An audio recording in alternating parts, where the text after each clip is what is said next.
getting the technology. Let me know if you have arrived. Get yourself fiddled in and logged in. Ta-da! Takes a few minutes to get it figured out. All right. There's me. Give everybody a few minutes to find us. This is Madame Onça of the World Spirit Tarot, and here we are, getting ready to do another class. Today we're going to do the Suit of Cups, which I'm super excited about. It's a juicy one. Keep on coming. There's my sweetheart. Hi. We're going to hang in for a few minutes. That's how it always is here in the Facebook Live. Today I'm going to be working with the Rider-Waite Smith deck, also with my very own deck, World Spirit Tarot. I happen to also have the Gummy Bear Tarot with me, which I love. All right, I'm going to poke around on the internet for a second, let folks know we're here.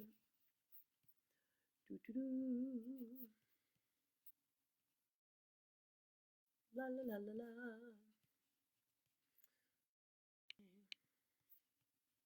Hi, Kelly. Welcome aboard.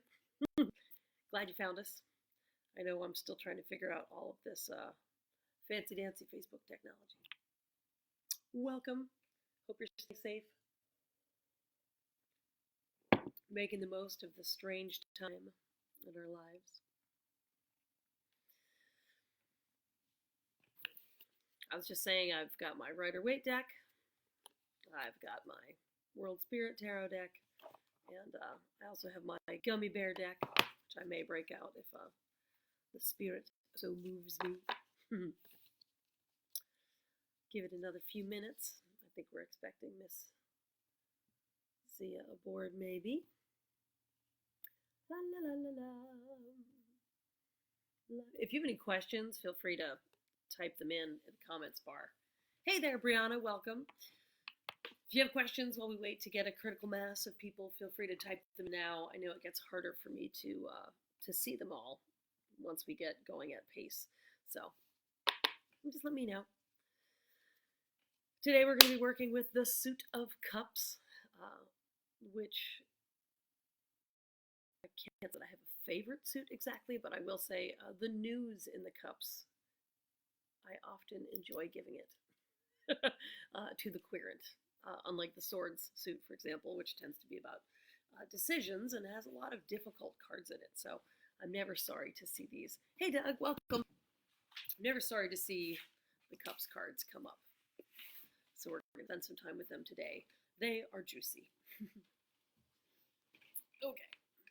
So, welcome everybody. My name is Madame Onça, and I am the artist and co-author of the World Spirit Tarot, which if you haven't seen it before, is this one. Don't mind the glare. That's me, Onça. I co-wrote this book with my good friend Jessica Godino. Hey, Marie. And it's a pretty good book, I have to say. Also, here's this deck of cards. So I've learned something about making cards in the course of the years. This is a pay-as-you-can. If you can't, I totally understand because the world has gone crazy. But if it's a pay-as-you-can class, feel free to drop a tip in the tip jar if you want to. Here's my handy-dandy handwritten information. PayPal and Venmo. I don't actually have my own Venmo account because I'm old-fashioned. But I borrowed my partner's for this. So I'll flash that information again later. Feel free to drop money in if you can. If you want to buy a deck, let me know. If you just want suggestions about a different deck that you might want, I might be able to point you to something. I am happy to be a resource for you, and I'm happy to have an opportunity to share with you during this strange time. And as soon as this all happened for us here in the States and in Virginia, I thought there's never been a more important time for people to have a reason to reach, a reason to learn, a reason to reach out and feel connected in the cyberspace. So this is one of my skills, and I'm happy to share it with you. So some of this will be review material for those of you that were here the other day, because we are working our way through the suits. Again, today we'll be working on the suit of cups. If you have a deck in front of you right now, you might use this time to pull out your cups cards. I will show them to you on the screen, so you'll have a point of reference as well. By way of quick review of the structure of the cards, if anybody is completely new to anything about the tarot, by all means let me know in the comments so I have a sense of where we're at. Some of you I know, and I have a sense of your levels already. Tarot is hundreds and hundreds of years old. Started as a parlor game, no big deal. Over the centuries, it has accreted a lot of symbolic meaning and remains hey Renee. The cards have gathered a lot of symbolic meaning, and we have developed an elaborate but evolving system of using the cards as a way to know ourselves and community better. Most traditional decks have 5 suits. Here's my hand. They are the major arcana, which is all those big ones that we see in the movies, the Lover's card and so forth, and we will talk about those next week. And the other 4 suits are the ones that you see in the modern playing deck. That is the clubs and the diamonds and the spades and the, what is the other one? Those ones. Diamonds, hearts. So we see those. Oh, hey Sarah. So we see that we've got these 4 different suits, and those are called the minor cards. In the minor cards, and you'll recognize this if you've ever touched a deck of modern playing cards, there's ace through 10. Those are the numbered cards. They are also called the pips. Less common, but they are called the pip cards. Today we're going to be talking about the pip cards, and we're going to be talking specifically about the cups of the pips. Yesterday, or last time rather, we did wands. Next time we're going to do swords. So today it's all about the cups. If you've got a deck in front of you and you want to pull your cup cards out, by all means do that. And I'm going to take a minute to read Sarah's question. This isn't necessarily the topic for today, but I'm wondering if you have a good video online where you can recommend tarot history. Let me think about that. The answer is absolutely. I always refer people to Rachel Pollack and Mary Kay Greer, who is a brilliant tarot historian, academic, who of course sees things through that lens. I think about pointing towards some more sources specifically through that feminist lens, because that is really important to the history of tarot. Again, if you want to let me know in the comments sort of what level you're at. Are you completely new? Are you a beginner? Are you intermediate? Are you a professional level reader? Today we're going through a lot of the basics, but you're welcome to chime in, and I will do my best to keep everybody included in the conversation. So, in the pips, in those minor cards, which in the tarot, rather than being called diamonds, spades, etc., they same cards, slightly different name. In the tarot, we have the wands, which are the clubs. We have the pentacles, or the discs, which are the diamonds. We have the spades. Cards are swords for us because, of course, spade is the Italian word for sword. And then we have the hearts, and those hearts today for us as cups. Cups is the suit that comes up most often as a way to give the cards a way to describe the suit of water, of course, also known as chalices. And they're really about emotional content. They're about your emotional availability. They are, to a certain extent, about creativity and spirituality. I was doing some reading and ruminating today and realized another aspect of our lives that comes up often in the cards is this notion of vision. So they're really there to describe some of the juicy, ephemeral stuff as compared to the nitty-gritty, for example, of the pentacles. Cups are all about the juicy stuff. And again, when reading these cards for people, while there are some difficult cards, and we will talk about those today, I do enjoy imparting the information that the cups have to offer because it is so often clear. Like people are able to relate, and they know where the cards are trying to lead them. In general, these pip cards, these numbered cards that are ace, 2, 3, 4, 5, 6, 7, 8, 9, and 10, there are variations from suit to suit. Again, one speaks to fire, one speaks to water, one speaks to air, but very nearly across all four of these minor arcana, these minor suits, we see a similarity of meaning, almost of intensity or volume in each of these pip cards. So, for example, we're going to start with the ace. If you get your deck out, if you happen to have one, I'm going to share my ace cards with you as well. This is the Rider-Waite. This is the classic. This is my teeny tiny one for sense of scale. This is the Rider-Waite, also known as the Rider-Waite Smith. We see here the disembodied hand. We see all the splashy, splashy water. We see this dove. And of course, right here in the middle, there is this chalice. The aces across the suits, in general, all aces speak to the foundation. They speak to foundation. When they come up in a reading for you, they are like the seed, the kernel. They are the sort of raw energy of that notion of love, creativity, vision, emotional availability. So this is her version of this card. This is my revisioning of the same card. My deck is very true to the Rider-Waite deck. Hey, Nadira, hi. So here's my version of it. Again, this is very much the same card. I mean, it's a slightly different stylization for the time period. But again, we see this notion of the cup itself, the juiciness of the water, and this sense of standing on a threshold. The aces are always foundational or seed energy, or again, like describing the sort of fundamental energy of the suit. In this case, juiciness.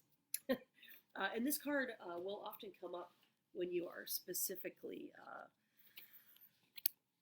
standing at a point in your life when you have the opportunity or availability to reconnect with your emotional tenderness, your emotional availability, to sort of be unjaded and move joyfully into the future. Hey there. Oh, hi, welcome. So when the aces come up, it's really about someone standing on the beginning of sometimes relationship, always relationship with yourself, sometimes relationship with other. Everything about this is very juicy. I want to take a minute to talk about this version of it as well. Again, if you can get it, try to get it in there without blowing it out. You see that this is very Catholic feeling. The artist Pamela Coleman Smith, who made this deck, which is the most famous deck of this century and possibly most famous tarot deck ever, she, although she was an artist and a mystic with a very interesting and bohemian lifestyle, she actually eventually converted to Catholicism because she was drawn so much to all of the pageantry and the imagery of it. This card, the way she drew it, there, for those of you that are interested in the divine aspect of the Virgin Mary, really is designed to draw you towards Mariology, which is what is called the study of the Virgin Mary as an extension of the principle of the divine. So for people who are into that, it's right there. That is not my thing as much, and I really wanted to make it clear that my sense of juiciness and numinous visionary fulfillment and connectivity, it really comes from a natural source, like nature itself, but that totally depends on you. So, again, aces are foundational. Now, if you have a 2, try to find your 2. Where is my 2 card? All right, here we see the 2s always speak to a sense of discovery. Hey, Tegan. Oh my gosh, hi. Hi, everybody. So we are walking our way through the pip cards in the suit of cups. So we just talked about the ace being foundational, talked a little bit about the imagery, and now we have come to the 2. Here we see, this is the Rider-Waite Smith version with my super miniature deck. You can see the 2 people face to face. There's the caduceus. They've got these rather large wine glasses. This is my version of the same thing. You may have similar or very imagery in your own deck. If it is a traditional flavored deck made in this century, it probably mirrors this imagery somehow. We're going to talk a little bit about this imagery. I have a cute story I love to tell about this card. My teacher, who I spoke about in my previous session, Kate Nordstrom, wonderful painter. You can look her up, Nordstrom. She's a painter in Maine, and she was my original tarot teacher. She was doing a reading for someone one time, And she put this card down, and the person said, "Oh, that man is taking her cup." And of course, that is certainly a possible interpretation. Most folks tend to interpret this as he is giving her a cup. He is extending to her the opportunity for emotional fulfillment and connectivity. But that shows you exactly how important personal symbolism is, and really taking time as a reader to find out what the art means, not only historically, but also to the individual. That person's comment tells you everything about where they are coming from when it comes to feeling emotionally available. So there's a little bit about the symbolism there.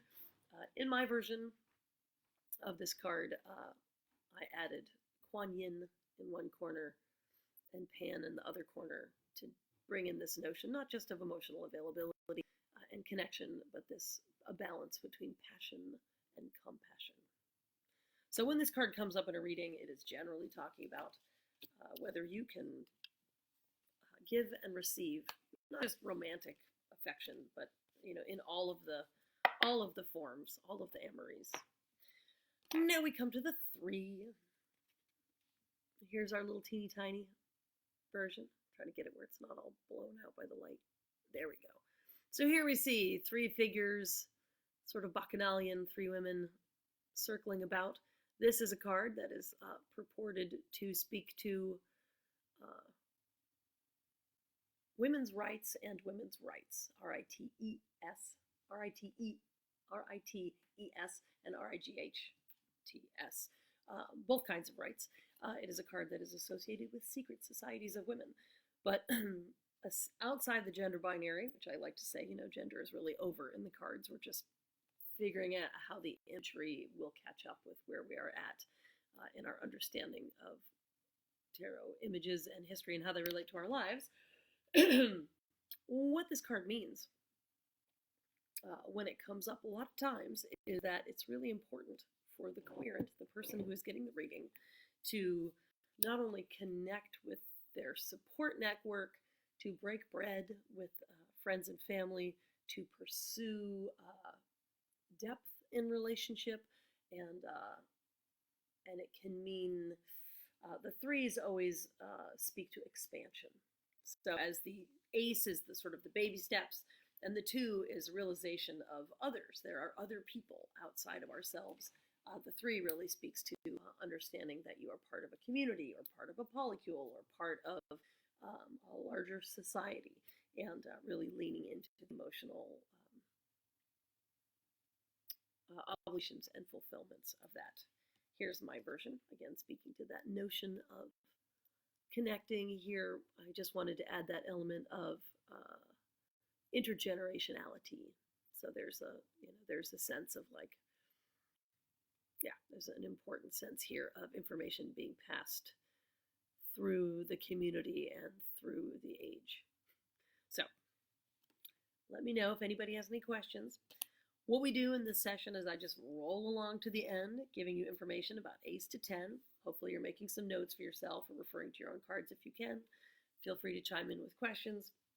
And at the end, we take some time to answer questions about these specifically, or tarot things in general. So that brings us to the 4. 4 is in the tarot. I always think of them as a plateau. It is a table. If you have taken those baby steps, connected with the idea of otherness and being there with someone else, and then you connect with the idea of being part of a larger something and having a broader sense of emotional life. And then we get to the 4, and there's this plateau. In all of the 4s, we see plateau. Sometimes it is joyful, sometimes it is trying. This one, it's almost like a little bit of too much Christmas, I would say. You had so many sleepovers, so much fun in these other cards, discovering the joys of other people, and now maybe you're on day 10 of your quarantine and you realize that there's also such a thing as the challenges of working with others. Hi, cat. There's a cat climbing up next to me. Here we see the 4. So that plateau, that when 4s come up, again, they're stable like a table. Here's a person deep in contemplation under a tree. There's one cup sort of mysteriously being given to them, but perhaps they do not see it. There are 3 cups on the ground. Hello, this is my iteration of the same thing. The Holy Grail imagery that comes up in a lot of the tarot cards of this century was not incidental. It was very much deliberate on the part of Pamela Coleman Smith and um, her collaborator in this project, A.E. Waite. This notion, again, even if you're not interested in the Christian imagery or you're not interested in the sort of Holy Grail story, it's that notion that we ourselves are a reliquary for something of the divine, the way that the Holy Grail held this magical blood or the wine, depending which part of the story you're in. So we see that imagery sort of reiterated in various ways. When this card, the Four of Cups, comes up, it typically describes, I want to say a little bit of ennui. Like, you've had too much Christmas, too many sleepovers. This card is sometimes summed up as depression. It is feeling a little cut off from the source. You can see in this case, this person seems very cut off. They're surrounded by spilled cups, and yet there's this sort of mystic glowing cup above them the whole time. The power was never in the feather. It was always in you. So this card comes up to say, when you're ready to be done being overwhelmed or having cabin fever, maybe you can pick your head up and realize that you are emotionally wiser and able to move forward. Okay. And then we come to the 5. Hey, Jan. Oh my gosh, hi. 5s are always, they're always challenging cards in the tarot. 5s, my teacher, again, Kate, always used to say they are the cards of chaos. They are the cards of upheaval. And when they come up in a reading, you look and you go, clearly there's something in your life, something unknown, something's about to shift for you. Here's Pamela Coleman Smith's version. Rather somber figure standing in the swamp with 3 spilled cups and 2 unspilt. Even that color of her sky, that pea soup sky, is very ominous. Here's mine. Yes.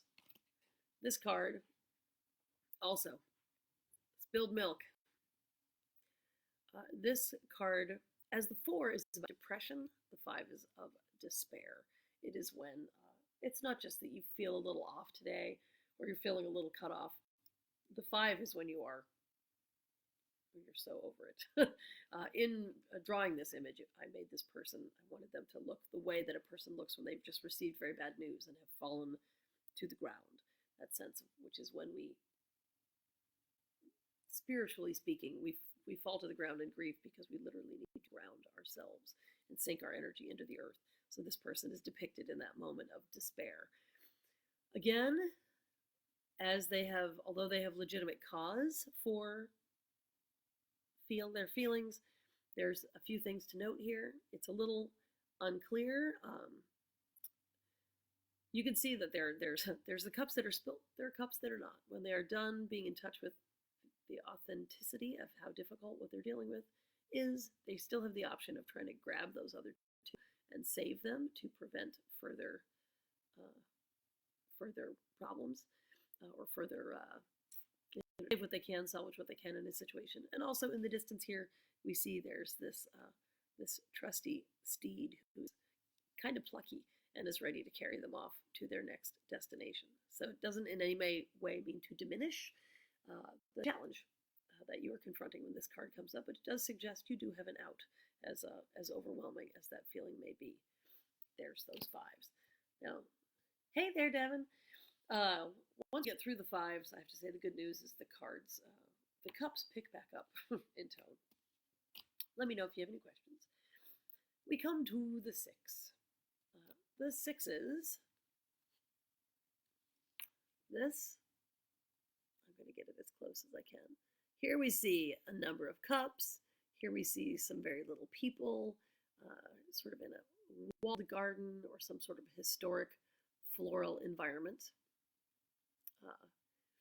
they've actually, tarot scholars have actually figured out where this tower is in the Lake District in England. That's an actual place. Here's my version of the same card. Quite a bit more adult in flavor, but still generally a feeling of bread and snacks and flowers and wine. And here they are, very comfortable. They are barefoot. They are off the shoulder. People sharing some sort of close communion in an enclosed space. And there, once again, is that tower. This is the 6. When we get to 6s, we are once again dealing with the table, but it's the extra stable table. 6s usually describe a rebalancing. It means that you have gone through some sort of life experience relevant to the suit, which in this case, again, is cups, the realm of emotion. And when the 6 comes around, we find a new balance after having gone through the 5s. It means that we not only have our talent, but we have experience to go with it. So the 6 speaks to a certain amount of maturity. What it means specifically, the reason that we have these figures cavorting in the garden. Some traditional descriptions of this refer to this card as the sanctuary of the familiar. It suggests that when this card comes up, it's a good time for you to go to the things in your life that make you feel stable, secure, that feed you in one way or another, whether that be questions of nostalgia, going back to things that from your past. Sometimes it means can also mean developing new habits that allow you to find comfort, whether that is adventure or structure. This is probably very relevant for all of us right now, as we are all cooped up in our very familiar environments. So that's the 6. Then we come to the 7. All right. If you have a deck, you are pulling out a card that looks something like this. Oops. This card is sometimes called Fairy Gifts or the Phantasmic. Here's my version of it. Again, same thing, just, slightly different presentation. This is also a picture of my dad, by the way. Sort of daydreaming. 7s are always about evaluation. So again, 6, maybe you've got some more wisdom, some life experience. Then you come to the 7, and it's a matter of evaluating what's in front of you. It is considering the possibilities. Hey, Kimberly. They speak to just out-of-the-box thinking. You can see in those images there's some things that are maybe wonderful, some things that are horrible. There's snakes, there's unicorns, there's fetuses, there's fairies, there's loot. Those cups spill over with crazy potential. So it is you letting yourself think outside the box, maybe reinvent yourself.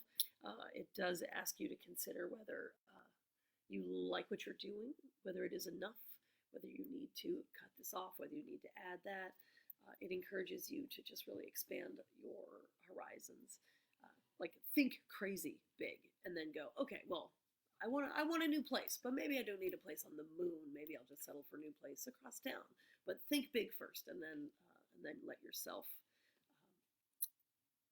make wise discernment and evaluation within that sort of wide open brainstorm.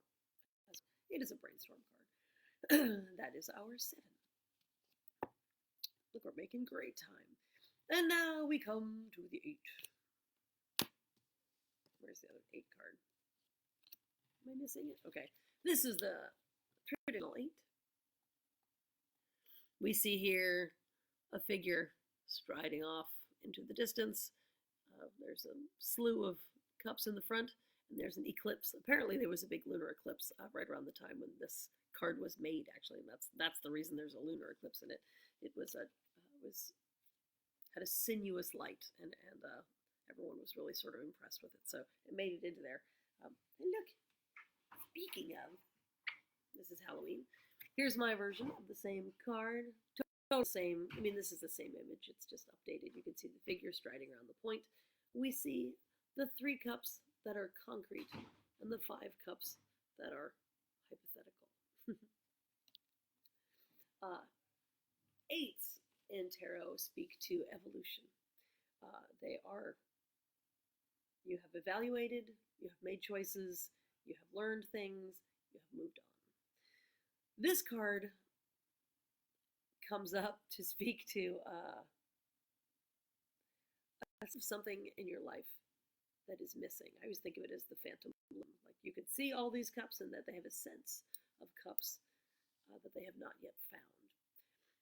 I've had this card come up for people who were thinking about changing careers, literally going on a vision quest. I was describing it thus to somebody who said, I'm actually thinking about leaving my job and going to school for the ministry.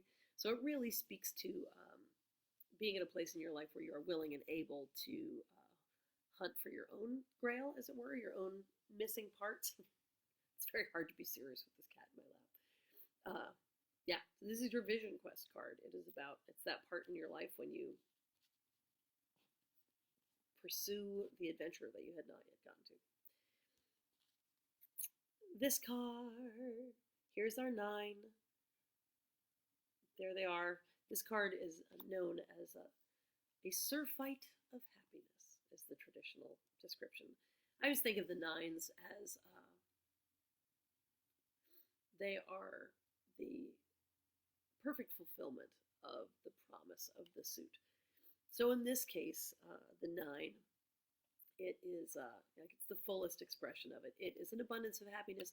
It is emotional fulfillment. It is generosity. It is, there's literally the blue bird of happiness is there.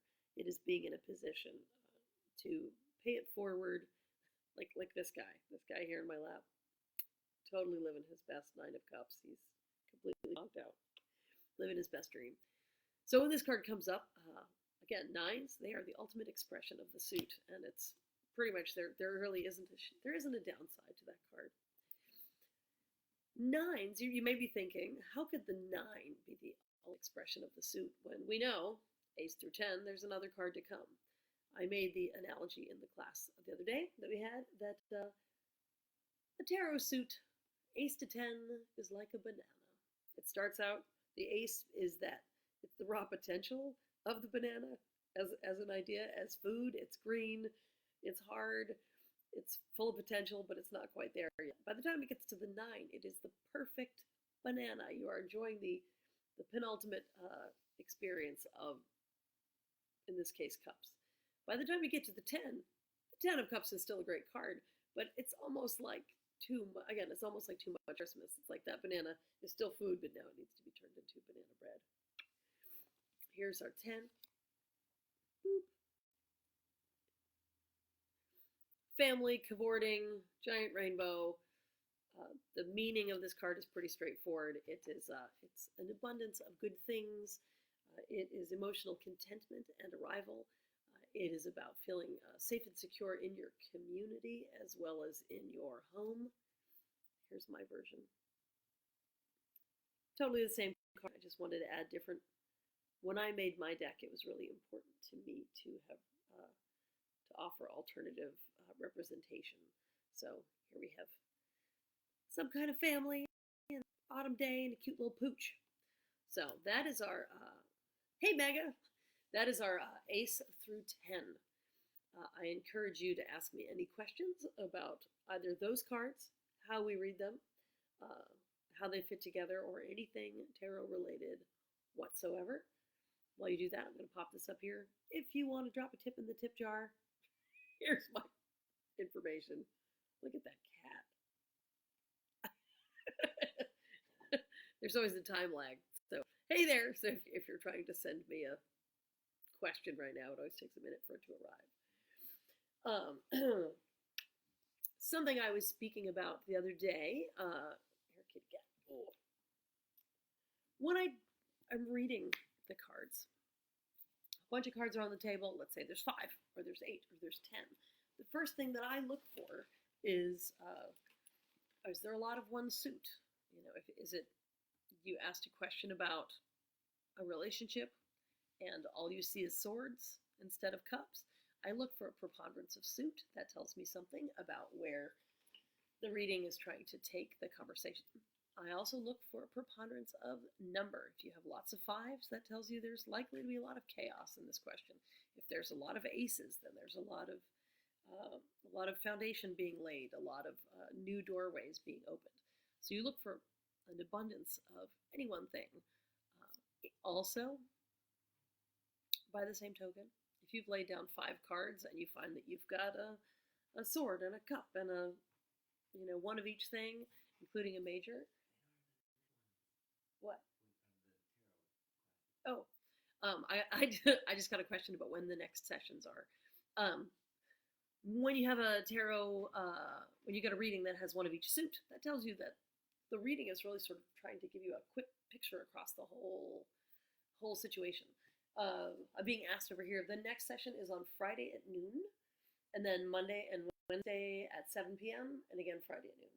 Yes. I am going to tell the world. Sorry. Yes, so there'll be another session on Friday at noon. I know not everybody is available at nighttime because there's a million streaming classes and adventures to have now and tea parties you can have with your friends. Yeah, and then so the next one's at noon Friday, and then we'll do Monday and Wednesday at 7. Next week we will be moving into talking our way through the majors and also through the people cards, which are very tricky. Hey, Susan. Anybody have any questions for me? Anybody? There's a ton of people on this call, and I'm appreciative of your time, but I want to be able to help you, not just watch my floppy troll hair. What are some other questions that I am frequently asked? Folks usually ask about reversals. You can read reversed cards or not. There is no one right way to do anything. This is an evolving tradition. If you find that reading reversals, meaning if the card is this away, it means one thing. If it is this away, it means the opposite. You can totally do that. Personally, I don't think that's generally necessary, but that's just a matter of personal taste. If you're new to reading cards, then you've got 78 cards in a traditional deck to remember already. So trying to double that and make it 156 cards or whatever seems like a lot to memorize. So consider sticking with those 78 unless you're already a skilled reader and comfortable with reversals. We will do some future sessions on different spreads that you can do, how you might choose to lay the cards down. Just want to make sure I'm not missing. Oop, I don't want to lose that. Oh, please. I want to make sure I'm not having technical difficulties. Okay, so I would say that if you are new to actually reading, don't start with like the Celtic Cross or something big and complicated like that. There's any number of much simpler spreads, and you can just start by pulling a card every day and spending some time with it. You can just like get to know it, use the day as an opportunity to sort of mull it over and think about how that card is relevant to what you're doing, what you're experiencing that day. And a 3-card spread is plenty. There's no shame in sitting down with your book or your little white book. This is the little white book that comes with your cards. If you've got a deck with a more substantial book that you can work with, there's no shame in sitting down with that. Yes, absolutely. There's no shame in sitting down with your book and working your way methodically through. I'm a Gemini, literally can't stop talking. I say out loud, this card is about these things, this card is about these things, this card is about these things. It's kind of like phonics, and then I figure out how they all fit together. Okay, a couple questions. Brianna asks, can you do a recap on if you get a mix of suits? Should you find that you've got, say, 5 cards and 5 different suits, meaning the 4 plus the majors, to me what that looks like is instead of being very specifically like this, you may be asking a question about relationships or career. The cards are not answering that. They are answering, it's as if the camera is backed way off and is looking at the whole landscape of your life. It is saying, whatever your question is, this is how it relates to your ambition. This is how it relates to your emotion. This is how it relates to your intellect and your boundaries. This is how it relates to your sense of security and your wellness. This is how it relates to your life path. So if you have a little bit of every kind of suit, then it's almost as if you were getting like a Polaroid of the whole thing. For those of you that remember Polaroids. Interestingly, and I'll wax, I will wax a little bit on this subject. If you have, again, if you've asked about one suit and if you ask career and you get all cups, say, which is emotions, it tells you a lot. Partly it tells you that maybe you're not asking the right question. And I don't mean that in a judgmental way, like you should be doing this differently, but it means that you think that you're trying to ask a question about, based on practical things or based on ambition or based on how other people perceive you. But what's really motivating this question is something much more tender and sloshy. It has a lot more to do with the emotional content. And you may need to sort of pivot and look at those questions in order to be able to come back to answering, even knowing what question to ask career-wise, if that makes sense. Okay, well, you can ask about spreads. I mean, Em was saying, Em was saying, like, let's talk about spreads. Just work with a yes, no wildcard spread for now is my suggestion. If you're not already well versed. I was thinking about taking this job. What if I do? What if I don't? What am I not thinking of? And as Brianna, her next question is, can you change the outcome by changing the question? Like, be more specific with your intention. Yes. It's funny. I love to read cards for people. I don't read them for myself nearly as often as I used to. So, because so much of it is figuring out what question to ask. Just like with any kind of magic, it's really about your intention.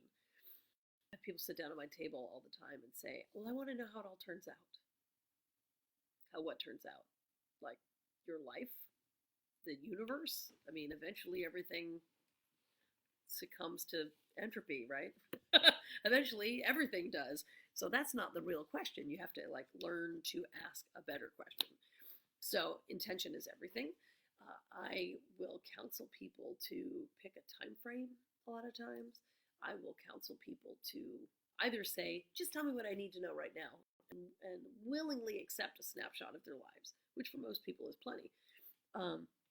Unless they're there to do some really deep, gritty, in the weeds kind of work.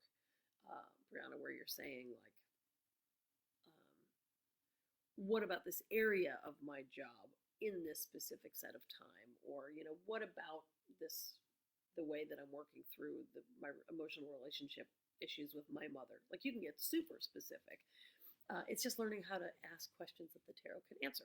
Because, of course, the cards cannot easily say Wednesday. They cannot say wear purple. They cannot say, invest in this, startup. They speak in the metaphorical language of dreams. So you have to learn to ask pointed, smart questions that at the same time do that. Yeah. All right. Oh, hey, Heather's here. It's funny. I'm getting two different sets of messages from you guys, and I'm not sure how. Hold, please. Technology. It's crazy.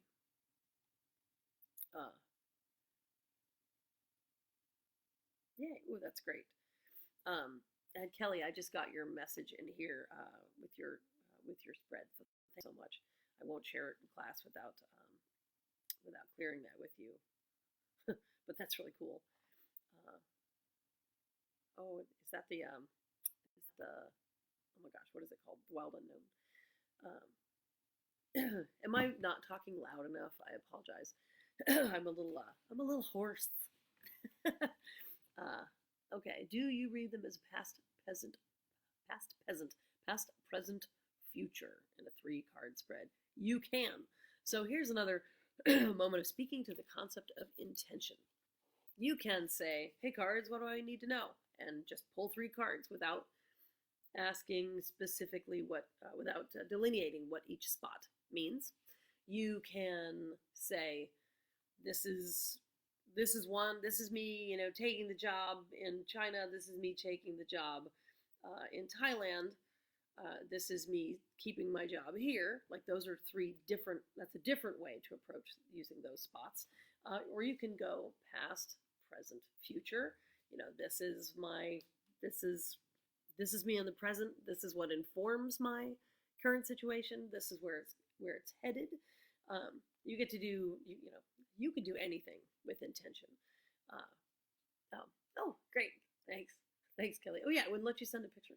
So does that make sense, Em? As far as like, there is no one way to do it. There are thousands of spreads. You can anything that you can do with intention. You could say, I'm gonna divide them into two piles, and I'm gonna divide that into two piles. I'm gonna divide that into two piles until you end with 4 cards in one stack, and you can say these are the ones. That's a perfectly valid way to pick your cards. So you can do it any which way, but the more clear you are on what you're doing, again, it's all about intent, as Brianna was saying.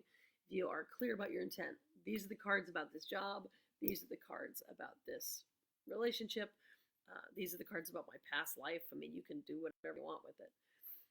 Okay, Heather, for relationship reading, is Two of Cups more promising for relationship goals than the Lovers? Oh, great. So Heather is asking the Two of Cups, which we looked at today. If you recall, that is this, which very much, I mean, it smacks of the same sort of energy as the Lover cards. I would say that the Two of Cups is more, it's less of an ideal and more of a like tires meet the road. The Two of Cups is about you learning in real time how to connect with and be available to other people. The Lovers used to be called the twins in the Middle Ages, and so much of it is really just, it was an image of Castor and Pollux. So much of that is about, while they have shades of each other, the Lovers is more like, this is the work you are here to do to accept yourself and therefore be able to be there for others, whereas the Two of Cups is really like, can you get along with your roommate? Can you connect meaningfully with your romantic partner? So they're both good.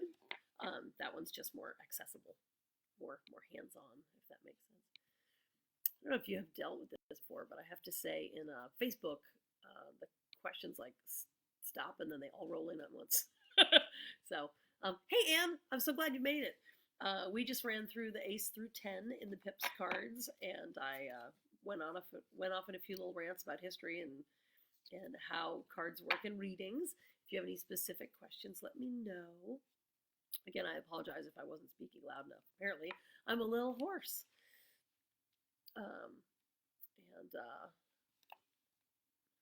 So Kelly did a spread for her friends about the world during, like, what's going to happen with all of this stuff. I think that's an interesting little bit of homework if you're feeling brave, if you want to go home and try to just pull a few cards about what we can learn during this time and how it's all going to shake out. Okay, hey Elizabeth, I'm new beginner, not sure how to ask this, but is there something specific to the suit and number? What the numbers represent. Is 4 of Cups different than a 4 of Wands? Yes, here's the thing about that. So her question is basically like, are all 4s similar to each other? Or are they really just relevant in that sort of bouquet of roses that is the Cups, or the bouquet of roses that is the Wands? Would any 4 card be similar? Yes. It's not an absolute parallel, but again, you will find that like the 4 cards always describe a certain level of like stability, or maybe even it can be stable at best, it can be static at worst, and that you'll find that in all of the 4s. It will just be static relative to relationship, which could look like depression or feeling sort of stuck or under fulfilled. Whereas, a 4 of Wands, it is still a level of like stability, but in that case, it feels like a level of accomplishment because you are stable in the realm of ambition and career. So the 4s, or any any number, there are definitely parallels. And here's the quick synopsis that I gave. All aces tend to be foundational. They tend to be gateways. They feel like you're standing on the brink of a new energy. Twos are always have a quality of discovery and almost discovery or research, like engagement. Threes are expansion of knowledge and experience. Sometimes it's great, sometimes it's awful, but it's always about expanding your knowledge. Fours, again, there's that stable, there's that plateau. Fives are chaos and upheaval. Sixes are a rebalancing as we readjust to the world relative to the new information we just got, to our life experience. Sevens are evaluative. It's the one where you always look around and go, is this where I thought I would be right now? Eights are the extra stable table. They're sort of coming to a new place of sort of doubling down on your habits, behaviors, conceptions, experience. Nines are a very full experience of the suit, be that the emotional difficulty, the pain that can be the swords cards, or the emotional fulfillment that can be the cups cards, or the stability that can be the pentacles cards. And the 10 is yeah, Anne, oh my gosh, I just saw it. Clearly Facebook is a little fussy. And then the 10 is resolution of the suit. So yeah, again, there's definitely some continuity throughout, Carrie. It is reflected a little bit in the major cards as well, but of course there's 22. There's so many more major cards. It just keeps going. It cannot be confined by a mere ace to 10. So we'll get to that sometime next week. Other questions? Let's see. And Heather, did I answer your question sufficiently about the 2? Let me see if I missed any. We did a recap of the suits. Mega, if you have any questions, I know you're a studious thinker. Yeah. Okay. Well, what else can I tell you? We've got about 6 more minutes. If you would like to if you'd like to deepen your relationship with what we've done today, one of the things you can do is you can come at cards like academically, intellectually, or you can come at cards intuitively. To be clear, probably up until, I'm going out on a limb here, but until 150 years ago or something, I'm going to say that most of the information that accreted to the cards, the symbolism and the meaning that accreted to the cards, was intuitive. There was no secret fraternity that was packing all their meanings down on top of this parlor game. There has been a very concerted effort to do that in the last 150 years or so. I mean, the Rider-Waite deck is literally the deck that was made by the Order of the Rosy Cross, which is like a Christian mystic society trying to use tarot cards as a tool to mirror their initiation process and spread the word while not actually saying anything. So that is very much coming at it from an intellectual point of view of going Kabbalah this and astrology that and so forth. And of course, Aleister Crowley doubled down on that with his work with the Book of Thoth, the deck that he had made with Lady Frida Harris. But most of this stuff is intuitive. So, hey Alex, so you can definitely come with the cards either way, and maybe both. And if you are just naturally psychic, intuitive, and so forth, you can lean into that. As a person who loves the history of the symbolism and so forth, I would encourage you to learn what has been done with the cards over the centuries. That being said, what you can do tomorrow for your homework when you're sitting in your place, as many of you may be, or you're on your break at work because you are essential personnel even in this strange time. Take your cards out, lay out all your aces. Just look at them for a while and let your intuition kick in and say, oh, I can see the commonalities in my aces. I see the differences. I know enough to know that this is supposed to be the suit of air, water, fire, earth, etc. And just look at the cards with that in mind. You could do that all the way through. You can lay it all your twos and say, just based on the pictures, what feels like a commonality that runs through? If I was looking at 4 different channels of telenovelas and I didn't speak the language, but I was watching them, what theme would I recognize that extends through all of these twos and the threes and the fours and the fives? And you'll notice in some suits, again, that like that 8 of swords, it's a little challenging, whereas and the 8 of wands is a little challenging, whereas that 8 of cups is very abundant. Try to figure out what the narrative theme is that connects them, and understand that each card stands independently within them through time, but the intuitive feeling that you get about it is totally relevant. It's totally relevant to understanding how they work in your readings. So you have some intuitive homework that you can do. If you want to do some thinky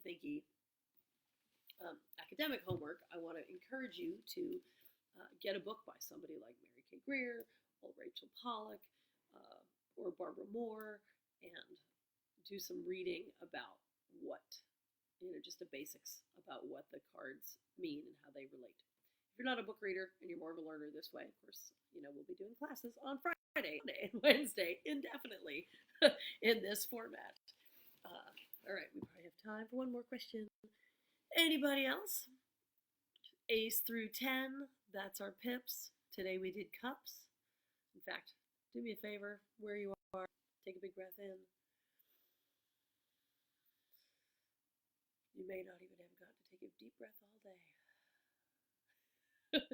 Think about yourself as that vessel, that cup full of water. You are a divine vessel full of something juicy and sloshy, and all that juicy, sloshy emotion, vision, sensory capacity, all of those things are part of what make our lives worth living, and makes it so important that we try to stay connected to our communities during this crazy time. You are the cup. And this is what is in the chalice. All right, anything else? Well, that's just about our hour. We'll be back on Friday, which is 2 Eastern Standard Time, which is where I am, at noon. And these talks are all being shared. They're being videoed and shared on the Facebook page, so if you weren't really able to pay attention now, or you need to catch later, it's all available there. I'm happy to just do this as an act of sharing and service. If anybody wants to throw money in the tip jar, I wrote out a handy-dandy little sign, futuretradition@gmail, or this is my partner's Venmo up here because I'm too old-fashioned. If anybody needs to buy a tarot deck, you can probably get a Rider-Waite Smith deck pretty cheap. I know Charming Disaster, the band, actually sells them pretty cheap. And they're good artists to support. And if you want to get a deck from me, it's $45 for the deck and the book, and they're autographed, unless you want me to keep it in the wrapping at this time and sign it later when the virus has passed. I could do that too. And you can connect with me, afterwards about that, and I can ship it to you as long as there's still post offices. But there's a million decks in the world. Find one that you love. I get a real kick out of the Gummy Bear Tarot. You never know what form wisdom will find and come to you in. So I think that's it for today, everybody. Thank you so much. I'm Madame Onça, and it's been really great to spend this time with you. We will be doing swords on Friday, the suit of swords. That'll be a lot. Maybe pour yourself some tea or a cocktail for that, because the swords are heavy. Thanks again. I'll see you then. I'm Madame Onça, and blessed be.